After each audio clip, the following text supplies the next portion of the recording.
Hey, it's the Wrestling Snob, Adam Ovell here on the Noah Network. Go to WrestlingDoneRight.com for links to all of my social medias and follow me to join the IIWC. That extra I is for intelligence. Let's take a look at the Noah, Pro Wrestling Noah Junior Tag League that happened on February 22nd, 2025 in Hiroshima. I'm going to just jump right into this. My last video talking about one of these shows was a long one, like almost half an hour. I'm not going to keep it that long this time. But in the last video, I was reaching out to some non-Puriso fans, some people maybe who never watched Noah before, people who didn't understand the difference between American and Japanese wrestling. I'm not going to do that here. I'll spare you the deeper details. I'll just offer some quick thoughts on all these matches. The first match was a six-man match. Atsushi Kotogi, Hajime Ohara, and Naomichi Marufuji took on Asuka, Junta Miyawaki, and Zazoya. And now what this was, clearly, don't worry, I'm going to spare you the details, like I said, but this was the older experienced guys versus the younger up-and-comers, if you will, right? And that was the story of this match. It worked out really well. Both teams looked incredible. I liked how Kotogi, Marufuji, and Ohara worked together, but they've been working together for years. Asuka and Miyawaki, we already know, are in the finals of the tournament. This show will tell us who they're going to face.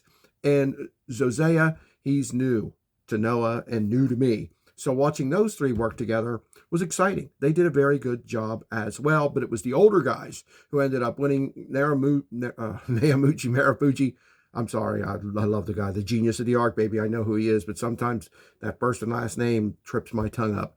Marufuji and Zazoya came down to the end. Marufuji went to town on this guy with kicks and knee strikes, taking him out, taking him down for the victory for Kotogi, Ohara, and Marufuji. The next match, Takashi Sagura took on Black Menso Ray. I love Tashi Sagura. He is a throwback to everything I love about pro wrestling, so I didn't fast forward this. So I watched the antics of Black Menso Ray. I almost always fast forward Black Menso's matches. I don't like comedy. Now, look, there are far worse comedy wrestlers. Far worse. I know that. But I still can't stand his matches. And Segura played into it a little bit. Not terribly, but a little bit. I enjoyed it for a Black Menso Ray match because Segura was just beating his ass, right? And Black Menso Ray tried to hide and crawl under the ring, and Segura stopped him. But then the end came, and I'm it was a countout. Segura wins by countout. Now, I understand he was doing to Black Menso Ray the kind of thing Black Menso Ray does to others in the few times that he wins, is he tries to get them outside the ring, tries to get back at the last second and beat somebody and be like, oh, Black Menso Ray beat him. And so Segura beat him with his own medicine. But I didn't like it. I wanted Segura to just clothesline his head off, pull his head off, shove his head up his ass. I wanted Segura to just kill Black Menso Ray, and he kind of did, but that ending left it pretty flat for me. I didn't like that ending. Then we had a tag team match, All Rebellion. I can't do the fist. I always want to do the fist. That's Keno. He's gone from All Rebellion. But it was Galeno, always want to say Domal, Galeno, and Kaito Kiyomiya, who made a terrific team. Again, I love the big guy, smaller guy. I love how that interaction works. They took on Anthony Green and Ulka Sasaki, who turned out to be a great team. Sasaki and Green, I mean, it speaks to both of these guys' ability to work. I don't know if they've teamed together in the past or not, probably in a multi-man match or not, but this was a solid job by Green and Sasaki against Galeno and Kaito Kiyomiya. It wasn't enough. Galeno and Kiyomiya win it, but this was a good 13-minute match, and I was impressed with Green and Sasaki. Now, of course, I'm impressed with Galeno and Kiyomiya. They're a team. They're a unit. That is what they do. But anytime I see two guys who don't team regularly or at all, like Green and Sasaki, do the incredible job they did, I am impressed, even though they had a losing effort. Let me add my team. There's Kento. There's King of the Fist, baby. And Kenta took on Masa Kitamiya and Muhammad Yone in just over 10-minute match. That saw Kento and Kenta win. But let me tell you something. Kitamiya and Yone are a hell of a team.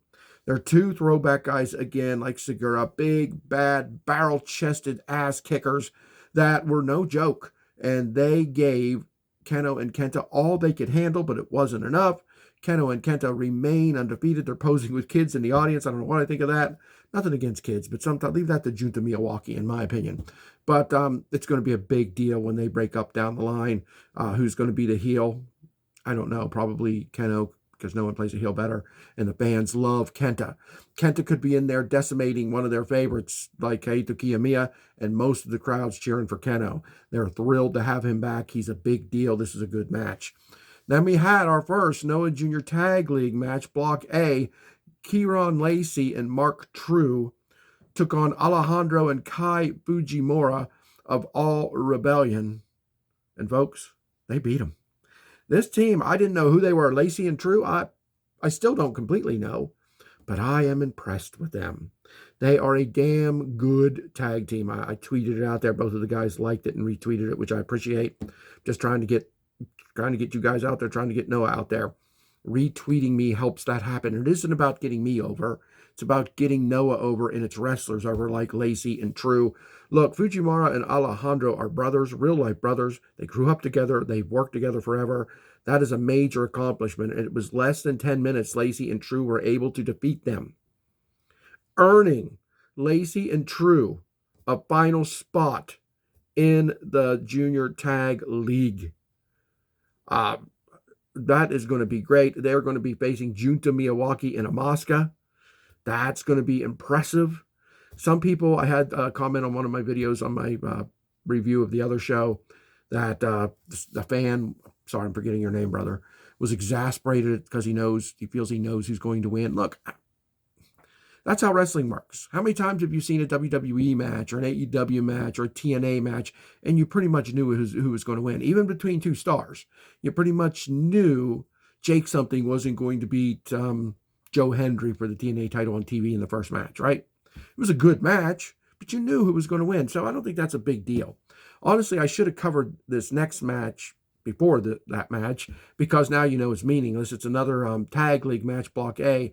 Hayata and Yohei of the Rattels took on Daiki Odashima and Eita in a 13-minute barn burner that saw Odashima rule the day again, only to lose at the end because that's what young boys do. So don't skip this match.